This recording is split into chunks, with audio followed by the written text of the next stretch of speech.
કાંટા વાળી રે એક તો એટલા કાંટા હોય વાહ વાહ ને બહુ ખાય મન તો કાપતા માથે સડેલ ને બધા મેઠા પીડા હોય ને દાંતડું જ નહીં હારા એટલે કાંટા વધારે વાગે અમારે આ વાડે ઘણા બધા ઝાડવા હતા અહીંયા શીકુડી છે પણ હવે તો હું આમાં દાડમ રીને ઘણું હતું પેલા અહીંયા રહેતા ને એટલે પછી ગામમાં આવી ગયા નથી પછી માળમાં ઓલે પરેથી વાડ છે એટલે સુધી છે આશુબેન અમારે ભૂખાઈ થઈ ગયા છે તો જમીને આવ્યા કે અહીંયા આવીને પાછું થોડું ખાવું પડે બે બંધન કાપી દીધી બંદર કાપ્યા નહીં એટલે ભૂખ ન લાગે ફેમિલી બારની આવ્યા છે 9-10 વાગે આવ્યા ને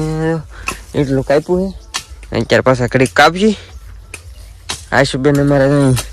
લાગી જશે હીરા ઘઉં નહોતા એને બંધન કાપવા આવું હતું પણ તો હીરા ઘઉં લઈ ગયા લાવ્યું બંધન કાપવા તોય આવી અને તારે વરખ પૂરો થઈ જાય ને પૂરો થઈ